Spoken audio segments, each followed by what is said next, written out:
শেখ শাহজাহানের খোঁজে যখন হাইকোর্ট সিট গড়ে দিচ্ছে তখন নিরাপদ সরকার সন্দেশখালীর প্রাক্তন বিধায়ক তিনি বলছেন তিনি নাকি 3 দিন আগে সন্দেশখালীতেই দেখেছেন শেখ শাহজাহানকে। তার দাবি ঘিরে তার বিস্ফোরক দাবি, তিনি বলছেন যে 3 দিন আগে সন্দেশখালীতেই শেখ শাহজাহানকে দেখেছেন তিনি। নিরাপদ সরকার সন্দেশখালীর প্রাক্তন বিধায়ক, তার বক্তব্য শোনাবো।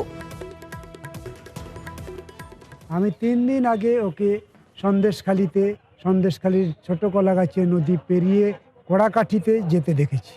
অর্থাৎ 3 দিন আগে ও কড়াকাঠিতেই ছিল তাদের একটা প্রধানের বাড়িতে।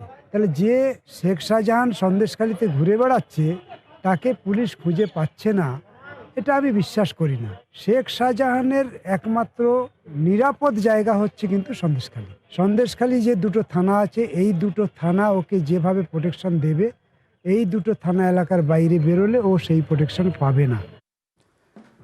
প্রাক্তন বিধায়কের এই দাবির পর তৎকালীন বর্তমান বিধায়ক তিনি কি বলছেন? তিনি বলছেন যে আগে তো পুলিশকে জানানো উচিত ছিল। যখন তিনি দেখেছেন সন্দেশখালীতেই শেখ শাহজাহানকে, তখন পুলিশকে জানাননি কেন? এতদিন পর বলছেন কেন? প্রশ্ন সন্দেশখালী তৃণমূল বিধায়ক সুকুমার মাহাতোর। তিনি যদি দেখে থাকেন বা জানেন তাহলে পুলিশকে জানানো উচিত ছিল নিরাপদবাবু, কারণ তিনি দীর্ঘদিনের বিধায়ক ছিলেন। তারও তো একটা কর্তব্য আছে, যদি কারো নামে এরম এলিগেশন থাকে যে সে ঘুরে বেড়াচ্ছে, তাহলে তাদেরকে জানানো উচিত ছিল সঙ্গে সঙ্গে। একদিন পরে যে বলছেন কেন তিনি?